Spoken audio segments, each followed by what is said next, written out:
से जुड़ी बहुत जरूरी चैप्टर है, देखिए।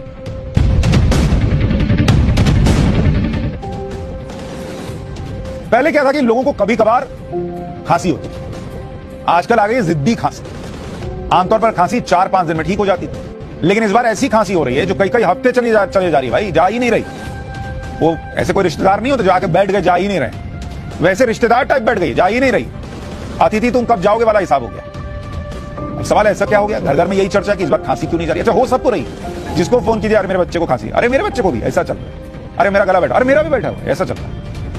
डॉक्टर को दिखा लिया, दवा भी खा ली, कब सिरप पी लिया, कब सिरप ना हुआ कोल्ड ड्रिंक हो गई, लोग गट पिए जा रहे, खत्म ही नहीं हो रहा है खांसी। लेकिन खांसी है कि जाने का नाम नहीं ले रही। वैसे बदलते मौसम में लोगों को फ्लू होना, बुखार होना, खांसी होना कोई असामान्य बात नहीं, फरवरी मार्च में इस तरह की शिकायत होती है। लेकिन इस बार हद हो गई, दवा लेने के बाद भी लोगों को तेज बुखार हो जा रहा है, कई हफ्तों तक खांसी की शिकायत बनी हुई है। मरीज और डॉक्टर दोनों परेशान हो गए, मरीज खांस खांस का, डॉक्टर दवा बदल बदल। अच्छा, डॉक्टर की इमेज लोग डाउट कर रहे हैं, ये ठीक वाला नहीं, ठीक डॉक्टर नहीं है, ठीक दवा नहीं दे रहा है। उनको क्या पता कि डॉक्टर जो दवा देता था वही दे रहा है।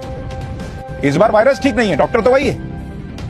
ऐसा क्यों हो रहा है, इस बीमारी पर कोई इलाज जल्दी काम क्यों नहीं कर रहा है, पहले इसकी वजह आपको बताता हूं।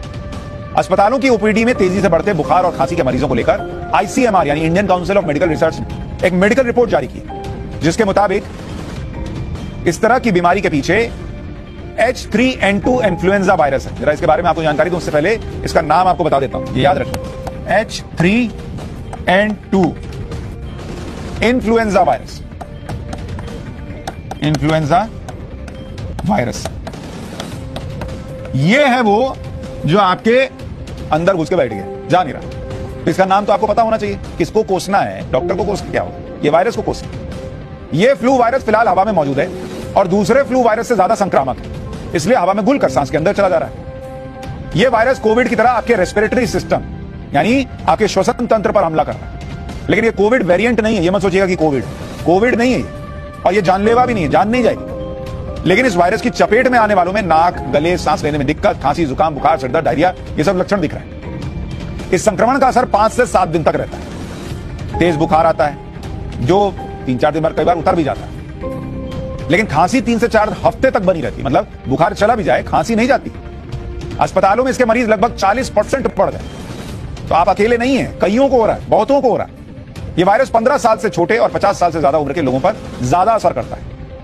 आपको याद होगा कि कुछ साल पहले H1N1 वायरस आया, ये उसी फैमिली का वायरस है, उसका रिश्तेदार है जो म्यूटेट हो गया, मतलब अब थोड़ा और स्ट्रांग हो गया। ये जिम गया, मतलब इनका जो वायरस का जिम होता होगा वहां गया, थोड़ा स्ट्रांग हो गया। पिछला वाला दवा से तो मार दिए थे मेरे चाचा को, ये बोला कि अब मैं बदला लूंगा, तो ये बदला लेने आया और ये पहले चाचा से ज्यादा तेजी से फैल रहा है। अब सवाल ये कि इस फ्लू वायरस का इलाज क्या है बॉस, क्योंकि बुखार और खांसी होने पर हमारे यहाँ लोग खुद ही डॉक्टर बन जाते हैं। हमारे तो सब चीता है ना भाई, मोदी जी चीता बाहर से लाए, उनको नहीं पता सबके अंदर एक चीता बैठा है, सब गूगल कर लेते हैं, वो ये खाते हैं। बुखार होने पर पैरासीटामोल और खांसी जुकाम होने पर कोई एंटीबायोटिक, ये एक सेट फॉर्मूला लोगों ने बना दिया, इतना ले लेते हैं अपने मन से एंटीबायोटिक। हमारे एंटीबायोटिक को लोग भूंजा की तरह खाते हैं, विदेश में बिना प्रिस्क्रिप्शन के एंटीबायोटिक मिलता नहीं है, इतना नुकसानदेह। इस बार आईसीएमआर ने डॉक्टरों को सलाह दी है कि मरीजों को एंटीबायोटिक लिखने से बचिए।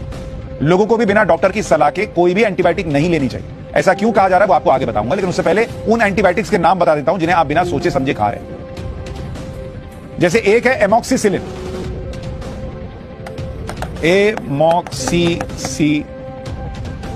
ये नाम है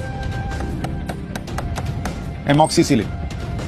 एक है सिप्रोफ्लॉक्सासिन, ये भी लोग एकदम खाए चल।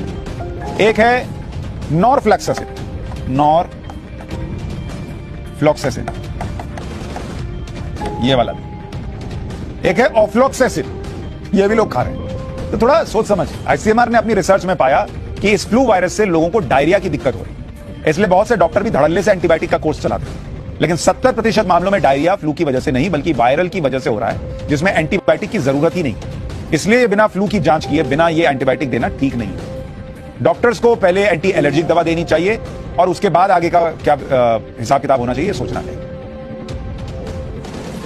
हालांकि इस वायरस से घबराने की जरूरत नहीं, क्योंकि ये जानलेवा नहीं, मतलब आपकी जान नहीं जाएगी। आप बोलने को कह सकते हैं अरे यार खांस खांस के जान ही चली, जाती नहीं ना, वो तो बोलने का है, तो वो बोलने वाला ही रहेगा, जान जाएगी नहीं। लेकिन ये आपको 2 से 3 हफ्ते तक परेशान जरूर कर सकते हैं, और 2 से 3 हफ्ते आप बीमार रहिएगा, खांसीएगा, ऑफिस नहीं जाएगा, तो बॉस आपके पीछे पड़ जाएगा अलग वायरस पर, वो आपकी जान के पीछे पड़ जाएगा, तो वहां ज्यादा खतरा है। इन्फ्लुएंजा वायरस से बचने और कंट्रोल करने के एससीएमआर ने कुछ गाइडलाइंस जारी की है। इसमें आपको कोरोना वाली सावधानी अपनानी होगी, लेकिन कोरोना नहीं है। अगर फ्लू के कोई लक्षण है तो मास्क पहनिए, भीड़ में मत जाइए, साबुन और पानी से अपने हाथ धोइए, खांसते और चीखते समय अपनी नाक और मुंह को कवर कर लीजिए। फ्लू के लक्षण है तो खाने में लिक्विड डाइट लीजिए। बुखार और बदन में दर्द के लिए पैरासीटामोल की गोली ले लें, लेकिन डॉक्टर से पूछकर। तबीयत ज्यादा खराब होने पर खुद से कोई एंटीबायोटिक या दवा न लें, डॉक्टर की सलाह जरूर। आपको समझना होगा कि बार बार एंटीबायोटिक बार जब आप लेते हैं तो शरीर में एंटी माइक्रोबियल रेजिस्टेंस यानी एएमआर हो रहा है। इससे वायरस शक्तिशाली हो जा रहा है, जिस पर दवाओं का असर कम हो रहा है। जैसे आप बच्चे को ज्यादा ताबड़तोड़ मारते हैं, बात पे बच्चा क्या ढीठ हो जाता है, वैसे ही वायरस ढीठ हो जाता है। तो जरा उसको समझिए। लेकिन समझना आपको यह भी है कि आपको किसी भी भ्रम वाली खबर से भी बचना